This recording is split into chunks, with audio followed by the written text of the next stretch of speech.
சேனக்கிழங்கு புளிக்குழம்புக்கு சேனக்கிழங்கு இப்படி வெட்டி லைட்டாக ஃப்ரை பண்ணி எடுத்து வச்சுருக்கு. பூண்டு கொஞ்சம் இடித்து வச்சுருக்கு. சின்ன வெங்காயம் வெட்டி வச்சுருக்கு.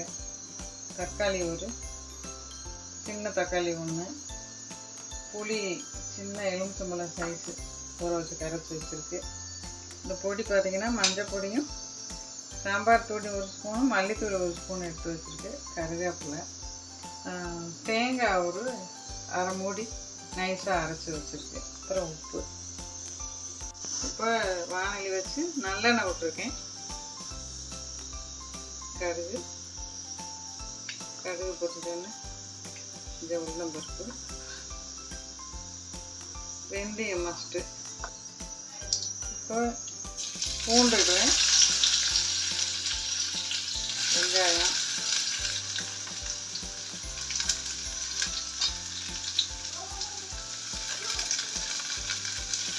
கருவேப்பிலை இட்டு வதக்குறேன்.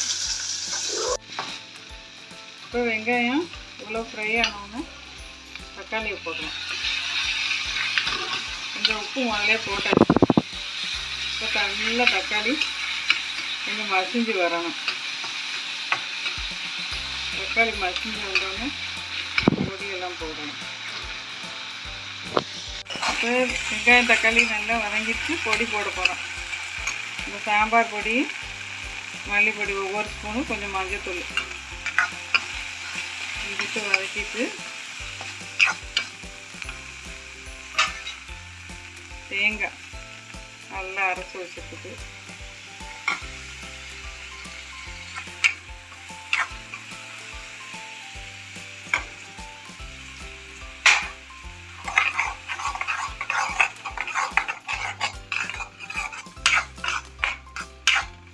நல்லா ஃப்ரை ஆகிட்டு புளி தண்ணி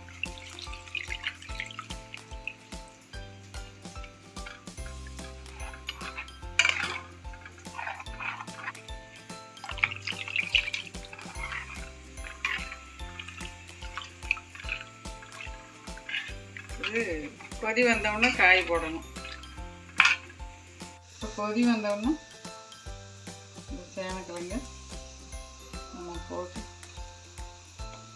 உப்பெல்லாம் பார்த்து சிம்மில் மூடி வச்சு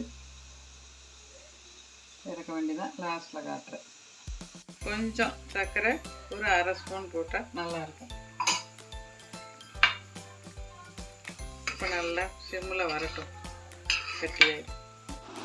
இப்போ நம்ம குழம்பு நல்லா வற்றி வந்துட்டு ரெடி ஆயிடுச்சு. சேனக்கிழங்கு புளிக்குழம்பு ரெடி.